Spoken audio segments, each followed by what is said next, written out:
What's going on, guys? Kevin here from thesportsgeek.com, and in this video I'm going to go over my DraftKings PGA picks for the Memorial Tournament this weekend. So a lot of you guys were asking for some background information on the course before I get into my picks. So I will tell you that you guys can find some information on the PGA Tour website. They have an article each week called The First Look. This one this week is called Storylines from Muirfield Village. And that's where I find a lot of basic information on each tournament each week. So this week it's going to be in Dublin, Ohio at the Muirfield Village Golf Club. It's a 7,392 yard par 72. And this article just talks about the field, last year's winner, and some storylines and that kind of stuff. Pretty good read, very quick read, but just gives you some background information on the course. And this week we will be looking at the normal stuff I like to look at, including driving distance, strokes gained, tee to green, birdie or better percentage, course history, that kind of stuff. And then I'll also be using my Fantasy Labs models quite a bit for my picks. And I want to mention that this is going to be my last golf picks video for a bit. I'm getting married on the 11th, so next weekend.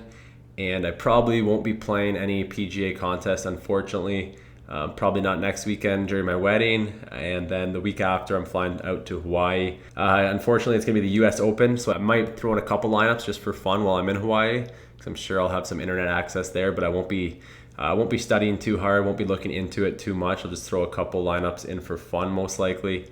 And I probably won't be giving out any picks because I won't be doing any research or any real research, basically just going off my Fantasy Labs models. So I won't be doing too much research, so I don't want to give out picks for that week. And then the week after, I'll be arriving home on the late Wednesday night, so I don't think I'll have picks that week. But then after that, I should continue as normal with the videos, or at least the emails for sure. So I just want to get that out of the way before I forgot to send out an email reminding you guys about that. But let's move on to my picks for the Memorial Tournament this weekend. So besides using the Fantasy Labs models, I do look at some PGA Tour stats, like I talked about, strokes gained, tee to green. I like looking at course history. I like looking at just driving distance on the PGA Tour website, all that kind of stuff. But they also have most of that built into this model here at Fantasy Labs. So I do my own research, and then I use the Fantasy Labs model and pick my players for GPPs. I also look at ownership quite a bit. So a lot of the guys I play each week, I try to find some lower owned players. I try to fade some high owned players. And this week came up with these 4 picks as my 4 top plays of the week. As of now, I'll probably be changing it up a little bit when I'm building my lineups, just depending on how it fits in the lineups and where I think ownership's going to be when I listen to some podcasts and read some articles later today. But these are my 4 picks right now.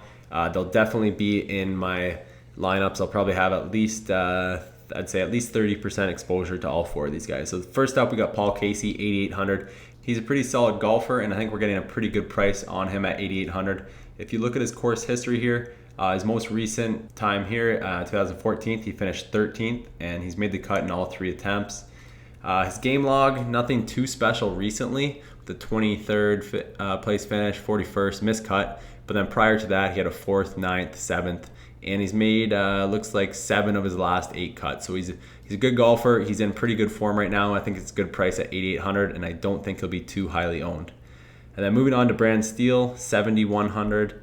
Another pretty solid golfer at a good price. He doesn't have a great course history here, with his best finish being a 51st. That should bring his ownership down.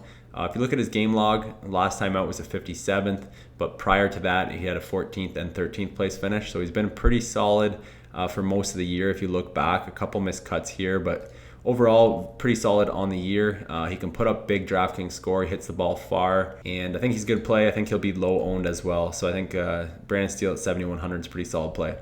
Next up, Matt Kuchar, probably going to be very highly owned at 9,900, just given both his course history and his recent performance.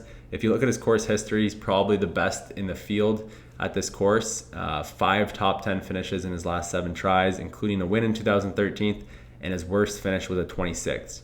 And then if you look at his game log, his last 3 tournaments, he's finished 6th place or better, and 91 or more DraftKings points in each. So I think he'll be maybe the highest owned golfer, and usually I would like to fade those guys. But given the fact that he does have elite course history here and elite recent performance, I don't think fading him would be a great idea. You could maybe limit your exposure a little bit to him, but I would make sure I have him in at least a couple lineups if you're doing multiple lineups. Just given the fact that he's playing so well and he loves the course, I could see him winning this week at the Memorial. Then the last pick here is Patrick Reed at 9,400. I think he'll be low owned this week, which is kind of why I like him. He's a pretty solid golfer. You guys all know Patrick Reed. He can be pretty elite at times. 26th finish here last year, his only time playing here. And if you look at his recent performances, besides a missed cut at the Players, he's had a pretty good performance recently. 7th, 10th, 2nd, 15th last week. So he can put up a lot of DraftKings points. He can place well, and we know he can win tournaments. So I think Patrick Reed would be a good contrarian pick this week. I'll have him in probably 30% of my lineups this week. So those are my 4 picks for this week, guys. As I said, I probably won't have picks for the next 2 or 3 weeks, but then I'll be back to normal after that. Make sure you guys are using the Sports Geek model on Fantasy Labs. If you don't already have an account, you can use the link in the YouTube description below to get an account at Fantasy Labs and sign up and use my model each week for the PGA Tour and now the MLB as well. My MLB model is up there as well. So good luck this week. Hope you guys win a GPP contest or at least make some money this week. All right, cheers, guys.